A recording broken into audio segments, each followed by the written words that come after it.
하나님께서 아브라함을 부르시고 본토 친척 아비 집을 떠나라 하셨습니다.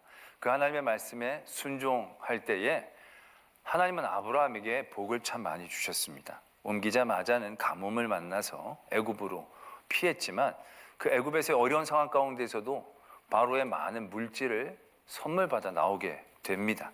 그 다음에 바로 하나님은 아브라함에 큰 복을 주셔서 성경은 그 상황을 무엇라고 적고 계시느냐 하면 가축과 은과 금이 너무 많아서 그 조카 롯과 함께 할 수 없었다. 조카 삼촌 둘밖에 없는 그러한 피부치들인데 너무 가진 게 많아서 그 둘이 같이 있기가 부담스러울 정도로 하나님은 단번에 아브라함에게 많은 재물을 주셨습니다. 그것뿐만이 아닙니다. 그 다음에 전쟁이 일어났는데 아브라함은 자기가 기른 318명을 데리고 연합군을 싸워 이깁니다. 나라끼리 싸운 전쟁에서 아브라함은 한 족장에 불과했는데 자기가 데리고 기른 사람을 데리고 가서 아예 한 나라를 완전히 이겨버리게 됩니다. 그만큼의 큰 힘도 하나님께서는 아브라함에게 주셨습니다. 그것뿐만이 아닙니다. 아브라함에게 건강함도 주셨습니다. 아브라함이 얼마나 건강했느냐 하면 우린 다들 아브라함이 100살의 아들을 낳고 가지고 막 놀라지만 솔직히 아브라함이 140살 이후에 자녀를 6이나 더 낳습니다. 아시죠? 사라가 90세의 아들을 낳은 게 대단한 일이지 아브라함이 100살의 아이를 낳았다는 건 어떻게 보면 굉장히 평범할 정도라는 거죠. 왜냐하면 사라가 127세인가 돌아가셨는데 10살 차이가 나거든요. 그 다음에 조금 있다가 그두라를 얻고 나서 6명의 자녀를 그 다음부터 쭉 140살 이후에도 낳았으니까 아브라함은 부도, 힘도, 자녀도, 건강도 하나님께서는 아브라함에게 참 많은 복을 주셨습니다. 그 아들 이삭에게도 하나님은 복을 주셨는데 어떤 복을 주셨느냐 하면 그 이전까지 농사를 진 기록이 없습니다. 아브라함이 농사를 졌다는 얘기도 없고 이삭이 농사를 져본 적도 없는데 하나님이 이삭을 그랄 지방으로 옮긴 다음에 농사를 짓게 하셨는데 그 해에 100배의 소출을 얻게 되었다. 뭘 기준으로 100배인지 모르겠지만 여기서 100배라는 거는 모든 사람들이 보기에 기가 막힐 정도로 아주 큰 풍작을 허락하셨다는 거죠. 그 다음에 성경은 이렇게 적고 계십니다. 그 이삭이 창대하고 왕성하여 마침내 거부가 되었다. 부자가 됐다는 것도 아니고 거부가 됐다라는 것입니다. 굉장히 하나님께서 이삭에게 복을 주신 것을 우리가 알 수가 있죠. 그 아들 야곱은 단신으로 집에서 도망쳐 나온 겁니다. 도망쳐 나와서 그 외삼촌 집 밑에서 20년을 있었습니다. 그 20년을 있은 중에 14년은 결혼을 하기 위해 썼습니다. 7년. 이때는 돈을 벌려고 쓴 게 아닙니다. 14년 동안 이 아내의 값을 치르기 위해 14년 동안 있었고요. 나머지 6년 동안이 야곱이 라반에게서 삭슬 받은 그런 기간입니다. 그런데 이 6년 만에 야곱은 라반이 경계할 만큼 엄청난 부를 가지게 되었다는 거죠. 그 총 액수는 알 수 없지만 야곱이 고향으로 돌아가면서 형 에서에게 준 선물이 있습니다. 그 선물을 짐승으로 줬는데 그 짐승의 숫자를 다 합치면 550마리입니다. 550마리. 암염소, 순염소, 암양, 순양, 나귀, 암나귀, 소, 암소, 뭐 또 빠진 게 있을까요? 낙타, 암낙타, 뭐 하여튼 가축도 언제 그렇게 많이 얻었는지 하여튼 모든 좋은 가축들은 다 있는데 그걸 형에게 선물로 줬는데 그게 550마리입니다. 그러니까 남은 양은 더 많지 않겠습니까? 그렇다고 봤을 때 6년 동안에 그가 아무것도 없이 시작했는데 그것도 굉장히 불리한 조건으로 시작했거든요. 순전한 색깔을 갖고 있는 건 다 삼촌의 것이고 자기는 아롱지고 점 있는 거. 아롱지고 점 있는 게 그렇게 많지 않았거든요. 라반이 보기에도 자기에게 유리한 조건이니까 받아들인 거죠. 그러나 그런 불리함에도 불구하고 하나님은 야곱에게 엄청난 부를 허락해 주셨다라는 얘기죠. 요셉은 말할 것도 없죠. 요셉은 그 당대 가장 강력한 애굽이란 나라의 총리가 되게 하는 아주 높은 자리에 하나님이 올려 세워주시는 복을 주셨음을 우리는 분명히 기억할 수 있습니다. 그래서 성경은 우리에게 얘기합니다. 하나님의 말씀을 믿고 따르고 순종하면 복을 받습니다. 아멘. 하나님을 믿고 따르면 하나님이 물질을 주십니다. 하나님을 믿고 따르면 하나님이 건강을 주십니다. 하나님을 믿고 따르면 하나님이 자녀의 복을 주십니다. 아멘이죠. 우리는 그러한 모든 부분들을 선포하면서 살아왔습니다. 근데 어느 순간부터 그러한 것들을 얘기하면 왠지 약간 급이 떨어지는 믿음처럼 여겨지기 시작한 겁니다. 그도 그럴 것이 우리 교회가 성장하고 이 시대가 성장하면서 많은 강단에서 믿음은 복을 받는다라고 선포를 했는데 그 선포에 대하여 우리가 너무 복에만 치우치고 매달리다 보니까 기복이다 뭐하다 그러면서 요즘 그러한 비판을 받게 되어지죠. 그래서 왠지 기복 그러면 안 좋은, 기복 그러면 왠지 이단 같은, 급이 떨어지는 그런 느낌을 우리가 갖게 되어진다는 것입니다. 근데 여러분 그건 굉장히 잘못된 생각입니다. 하나님께서 아브라함을 부르실 때 뭐라고 부르셨습니까? 하나님이 내가 너에게 복을 주겠다고, 네가 너에게 복이 되게 하겠다고, 네 복의 근원이 되게 하겠다고 하나님이 아브라함에게 복을 준다고 얘기하신 거예요. 그럼 하나님이 약간 급이 떨어지는 겁니까? 그럼 하나님이 아브라함을 부르실 때 본토 지척 아비 집을 떠나라 그러면 네가 조롱받고 모함받고 힘들고 배고프고 어렵고 십자가를 짊어지고 가야 된다. 그러다 잘 참으면 나중에 하나님의 나라 내 나라에 들어올 수 있을 것이다. 이렇게 얘기 하나님이 있어 보이신 하나님이 되시는 겁니까? 아니라는 거예요. 하나님도 우리에게 복을 선포하셨어요. 그리고 하나님은 우리에게 복 주시기를 원하시는 하나님이에요. 아니 하나님이 우리에게 복을 주시기를 원하시는데 우리가 그 복을 바라지 않는다면 그게 웃긴 얘기 아닙니까? 그래서요 기복은 절대로 비신앙이 아니에요.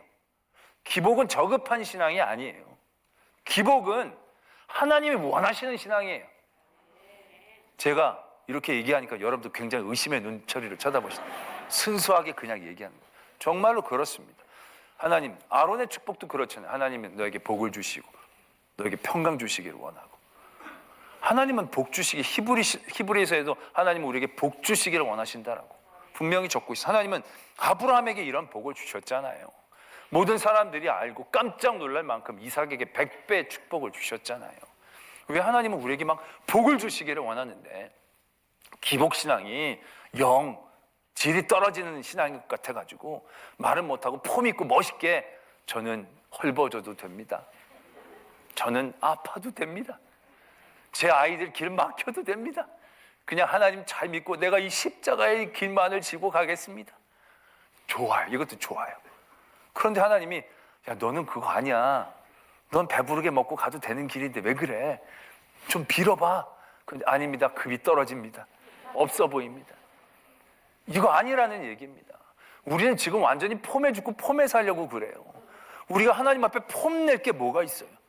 아니 우리가 복을 원해서 복을 달라고 기복을 하는데 그게 폼 떨어진다고 안 빈다는 게 이게 말이 됩니까? 우리가 하나님 앞에 멋부려서 뭐하게, 하나님 앞에 급 높은 거 얘기해서 뭐하게, 나 수준 높은 사람이라는 거 얘기하는 그게 뭐가 중요해요? 하나님 앞에서. 문제는 우리가 복을 비는 게 문제가 아니라 그 복을 받고 살았는데 삶의 모습이 세상 사람들과 똑같아지는 게 문제지. 복을 비는 게 문제가 아니라는 거예요. 아브라함이 복 달라고 한 게, 자녀 달라고 한 게 문제예요? 급이 떨어지는 거예요? 아니 지금 애가 없어서 너무 간절한데? 그런데 문제는 그 아들을 빈 게 문제가 아니죠. 아들을 받았는데 그 아들을 자기 자신이 그냥 끼고 돌면 그게 문제고 그게 안 좋은 거지. 그게 급이 떨어지는 거지. 그 아들을 다시 하나님 앞에 바칠 마음과 결단을 가지고 주신 은혜를 은혜되게 하는 거, 그리고 그 은혜가 아들을 다시 살려주실 걸로 믿고 바라는 거, 야곱이 자녀들을 쫙 몰아놓고 축복을 막 해주는 거 잘못된 거예요. 자녀가 복 받기를 원하는 거, 기복하는 게 잘못된 거예요. 아니라는 거예요. 아니라는 거예요. 그런데 우리는 너무 폼 있는 신앙인이 되려고 하다 보니까 그런 거 얘기하면 왠지 강단에서 믿고 믿으면 복 받습니다. 형통합니다. 믿으면 부자가 됩니다. 그러면 여러분들 속으로 저분은 약간 옛날 80년대 스타일이구나. 옛날 부흥사 스타일이구나. 나보다는 좀 수준이 좀 나라가. 이거 여러분 굉장히 교만한 겁니다. 굉장히 이제 그걸 경계해야 합니다. 우리는 어느 순간인가 성장에 휩쓸렸다가 그 성장을 이루었던 모든 신앙의 좋은 점들을 다시금 비판하기 시작합니다. 이게 얼마나 어리석은 일입니까? 하나님은 우리에게 복 주시기를 원하는데 기복이 잘못됐다니요. 절대 아닙니다. 우리에게 하나님 앞에 급은 없습니다. 질은 없습니다. 우리는 하나님 앞에 어린 종이고 양이고 자녀일 뿐입니다. 필요하면 원하라고 해주시고 하나님은 우리에게 주시려는 하나님이세요. 몸이 아프세요? 건강하게 해달라고 비세요. 하나님은 낫게 해주시기를 원하시는 하나님이세요. 가난하세요? 돈이 필요하세요? 달라고 하세요. 하나님은 물질을 주시기를 원하시는 하나님이세요. 자녀의 길이 막혔습니까? 자녀의 길을 열어달라고 하세요. 자녀의 길이 시온의 대로처럼 형통하게 해달라고 하세요. 하나님은 그 자녀를 높여 드려주시기를 원하시는 하나님이심을 믿으셔야 한다는 것입니다. 하나님은 복에 대한 관심이 많으세요. 우리에게 어떻게 복을 주셔야 될까? 하나님도 여러 가지로 연구하시는 하나님이세요. 어떻게 보면 이 시편이 그런 여러 가지 인간의 여러 삶의 환경 가운데서 어떻게 하나님을 찬양하고 하나님을 만나는지에 대해서 이렇게 집대성한 아주 그런 굉장히 복음적인 말씀이거든요. 근데 그 시편의 1편이 복에 대한 얘기세요. 근데 시편 1편만 복에 대한 얘기가 아니에요. 시편 2편도 보면 여러 어려운 일들 가운데 있는 상황이지만 나중에 시편 2편의 맨 마지막 절을 보면 여호와께 피하는 모든 사람은 다 복이 있도다. 복을 얘기하세요. 시편 3편은요. 다윗이 압살롬을 피할 때 지은 시예요. 얼마나 절박하고 어려움 가운데 있는 그런 상황 가운데 찬양이에요. 근데 시편 3편의 마지막 절에도요. 구원은 여호와께 있사오니 주의 복을 주의 백성에게 내리소서. 복에 대하여 얘기하시는 거예요. 어떤 상황과 환경 가운데에서도 하나님은 하나님의 백성들에게 복을 요구하시고 복을 달라고 하시기를 원하시고 그런 복 주시기를 원하시는 하나님이시다라는 것이죠. 그런데 우리가 그 복에 대하여 정말로 건강한 복, 제대로 된 복을 잘 누리기 위해서 그런 여러 복들을 빌면서 그 모든 걸음들이 흔들리지 않게 하기 위해서 오늘 우리는 이 시편의 1편을 통해서 이제 굉장히 중요한 복 있는 사람의 기준, 복 있는 사람의 여러 가지 결정적인 중심을 오늘 또한 우리가 바라보게 되어진다는 거죠. 지난 시간에 우리가 복 있는 사람과 복 없는 사람, 악인의 비유된 모습을 시냇가에 심겨진 나무와 바람에 나는 겨로 대비를 했습니다. 이 두 가지 모습을 보면서 뭐가 복이 있는지 복이 없는지는 너무 분명한 거예요. 이게 전체적으로 보면 시냇가에 심은 나무는 너무 복되게 좋아 보이잖아요. 이게 복 있는 게 분명해요. 바람에 나는 겨는 쓸모없어 보이고 왔다 갔다 해보고 이거 완전히 복 없는 게 분명해요. 그런데 그런 전체적인 모습이 아니라 굉장히 단계적이고 순간적인 구역만을 따로 떼어놓고 보면요, 우리가 혼란을 겪을 때가 있습니다. 그렇죠? 우리가 심판이라는 단어를 생각하면서 또 하나 유의해야 할 것이 있습니다. 우리는 이렇게 심판을 생각하면서 우리가 여러 가지 일들을 행해야 된다라고 말씀을 드리면 우리가 심판에 집중한 나머지 옳고 그름에 매일 때가 있습니다. 이게 선인지 악인지, 내 행위가 선한 행위인지 악한 행위인지 이런 생각에 우리가 또 매일 때가 있어요. 그럼 선한 일들을 내가 많이 쌓고 악한 일들은 안 하고 이게 심판을 생각하는 그런 기준이라고 생각할 때가 있다는 얘기죠. 근데 이거 틀린 얘기는 아니지만 정확한 얘기는 아닙니다. 이런 기준으로 나가면요, 우리가 하나님 앞에 떳떳지 못하게 될 때가 있게 됩니다. 어제 새벽에 시편 50편의 말씀으로 우리가 은혜를 나눴는데요, 그 50편의 말씀에 보면 하나님이 심판대 앞에 서십니다. 그리고 모든 사람들을 그 심판대 앞에 모십니다. 나는 공의를 선포하고 나는 심판장이다 선포하십니다. 그리고 심판을 하시는데 뭘 심판하는지 그 시편 50편에 적혀져 있느냐면 죄를 저지르는 거, 악을 저지르는 거, 거기에 대해서 심판을 하지 않으십니다. 뭐에 대해 심판을 하시냐면 예배 드리는 것에 대해 심판을 하세요. 율법을 배우고 익히는 것에 대해서 심판을 하세요. 아니, 그 일 자체는 선한 거 아니에요? 우리는 그냥 오늘 예배를 드리시면 여러분들 오늘 어떤 생각을 하시게 되겠습니까? 나 오늘 하나님 앞에 선 하나 쌓았다. 그죠? 그 내가 하나님 앞에 나갈 때 나 하나님 1월 5번째 주 예배 드렸어요. 얘기할 거 하나 쌓았다. 내가 집에 가서 성경 한번 딱 읽고 암송하면 하나님 내가 오늘 성경 몇 장 읽었어요. 선한 일을 쌓았고 심판을 대비한 일들인 것처럼 우리가 생각하게 되잖아요. 근데 하나님은 그 일을 심판하시는 거예요. 뭐라고 심판하신지 아십니까? 내가 어디 숫소의 고기를 먹으면 염소의 피를 먹자고 너희들한테 제사하라고 그랬느냐 라고 얘기하시는 거예요. 율법을 전하며 언약을 입에 두는 너희들아, 내가 언제 내 율법을 잘 익히고 외우라고 율법을 준 줄 아느냐. 하나님의 심판대 앞에서 중점적으로 바라보시는 건 우리 행동이 선하냐 우리 행동이 악하냐에 달려있지 않습니다. 거기에 달려있으면요 우리는 모든 심판에서 다 불합격입니다. 하나님은 그걸 보시는 게 아니고 그 일을 했을 때 중심이 어디에 있느냐 그걸 보고 계시는 거예요.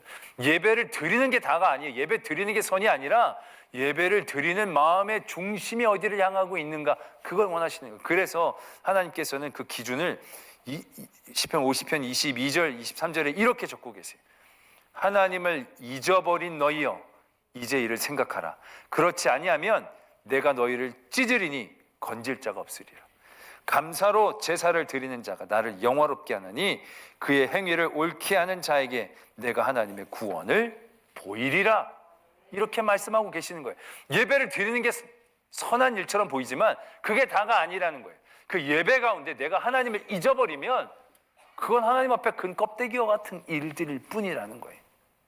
하나님을 기억하고 있는지 하나님을 바라보고 있는지 하나님을 잊지 않고 있는지 이게 하나님이 심판하실 때에 옳은 것과 그른 것에 대단히 중요한 기준이다라는 것을 오늘 우리는 깨달아야 한다는 것이죠. 그 시편 1편 6절에서 이렇게 적고 계세요.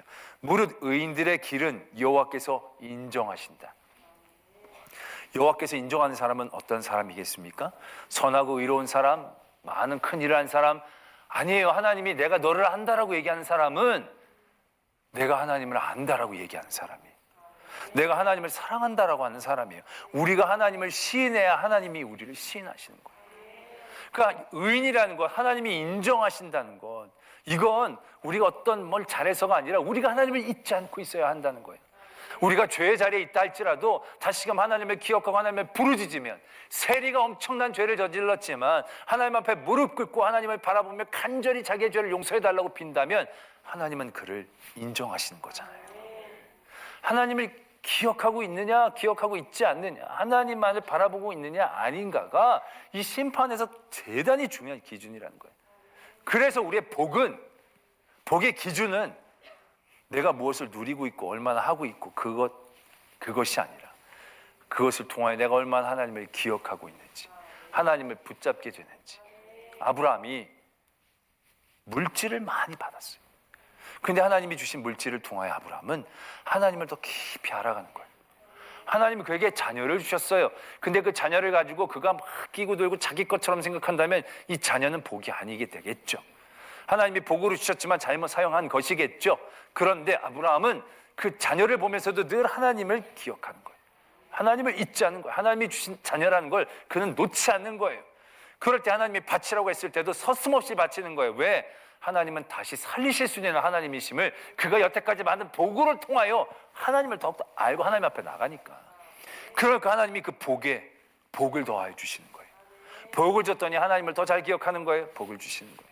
그 복을 통하여 하나님 앞에 나가는 거예요. 더 복을 주시는 거예요. 그 복을 통하여 하나님께 더 전하고 하나님이 기쁘시게 한 더 복을 주는 거예요. 이만큼 높였더니 하나님을 잊지 않고 기억해서 더 높이시는 거예요. 더 높이시는 거예요. 다니엘이 그래서 나라 꼭대기까지 왕 밑에까지 올라가잖아요. 그가 그 자리를 지키려고 했다면 오만해졌겠죠. 근데 그 자리에서 하나님을 잊지 않았어요. 그 자리를 내던져야 될 순간 가운데서도 그는 하나님을 선택했어요. 그럴 때 그가 진정한 복 있는 사람 되어졌다라는 것입니다. 우리가 하나님 앞에 복을 빌어야 돼요. 그리고 복을 받기를 소망합니다. 그러나 그 복에 복을 더하기를 도전합니다. 그게 진정한 복이 되려면 하나님을 잊지 말아야 돼요. 심판에 대한 생각을 놓치지 말아야 돼요. 탐스럽게 맺힌 열매가 있어요. 탐스럽게 익은 열매가 있어요. 굉장히 풋풋한 열매가 있어요. 그냥 그것만 보면 뭐가 더 복이 있어 보입니까? 탐스러운 열매가 더 복이 있겠죠. 그런데 이 열매는 땅에 떨어져 있어요. 그리고 이 풋풋한 건 나무에 매달려 있어요. 그러면 어떤 것이 더 복이 있는 모습이 되겠습니까? 탐스럽게 열렸지만 땅에 떨어져 있으면 그때부터 그는 멸망의 길을 가는 겁니다. 순간은 있어 보이고 복돼 보이지만 아무것도 기약할 수 없습니다. 하나님을 떨어진 모든 인생들, 하나님을 생각하지 않게 되어지는 모든 인생들, 하나님이 은혜를 주셨지만 그 은혜에 취해서 하나님을 잊어버리는 인생들, 그 인생들의 모습은 이겁니다. 근데 아직 아무것도 손에 잡힌 것도 사람들이 보기에 흠모할 만한 것도 없어요. 그러나 하나님을 잊지 않고 심판에 대하여 기억하며 그 모든 철과 바람의 방향에서 흔들리지 않고 그 시냇가에 심겨진 그 자리를 지켜나간 사람은 아는 거예요. 보면 이제 사람들이 다 이해를 하는 거예요. 작아 보이지만 무시하지 않죠. 풋풋해 보이지만 괄시하지 않죠. 그게 복 있는 사람이다라는 것입니다. 우리 모든 성도들이 하나님이 주신 은혜 가운데 있음을 믿습니다. 건강하십니까? 하나님이 주신 복입니다. 부자이십니까? 하나님이 주신 복입니다. 자녀들이 잘 됐습니까? 하나님이 주신 복입니다. 그리고 그 복에 복을 더하여 주시기를 원합니다. 그러나 그 복에 복이 더하여 주려면 아브라함처럼, 이삭처럼, 다윗처럼, 다니엘처럼, 야곱처럼 그 복에서 하나님을 더욱더 붙잡고 기억하고 하나님께 나아가고 하나님을 전할 때 그 복에 복을 더하시는 복 있는 성도가 되어질 줄로 믿습니다. 기도하겠습니다. 오늘 말씀을 생각하시면서 우리가 하나님께 복을 빌고 받은 복에 대해서 우리는 얼마나 하나님의 앞에 감사함으로 나갔습니까? 우리의 모든 복된 자리에서 하나님을 잊지 않게 하여 주시옵소서. 마찬가지로 형통해 보이지 않는 그 자리에서도 우리는 하나님을 잊지 않고 있다면 그건 지금 과정일 뿐입니다. 이제 연걸어가는 은혜의 계절이 올 것입니다. 그 하나님을 기억하고 하나님을 붙잡고 심판을 붙잡고 나감으로 온전한 복을 누리는 성도 되게 하여 주시옵소서. 이러한 기도의 제목으로 하나님 앞에 나아가겠습니다. 아버지 하나님, 오늘도 우리와 함께 하시고 붙잡아 주시고 지켜 주시옵소서. 인도하여 주시옵소서. 하나님 앞에 연약함을 고백하고 아버지 하나님 붙잡아 주시옵소서. 복 주시옵소서. 복 주시옵소서. 그리고 우리의 복된 자가 되기를 소망하오니 아버지 하나님 우리와 함께 하여 주시옵소서. 사랑의 하나님 아버지, 우리에게 복을 주시옵소서. 그 복에 복을 더하여 주시옵소서. 우리의 지경을 넓히시고 평강의 길과 형통의 길을 허락하여 주시옵소서. 그러나 그 모든 길이 하나님의 길 되기를 원합니다. 하나님을 기억하는 길, 하나님을 더욱더 사랑하는 길 되게 하여 주실 때에 그 복의 복을 더 누리는 성도 되게 하여 주시옵소서. 믿사오며 예수 그리스도의 이름으로 기도드립니다. 아멘.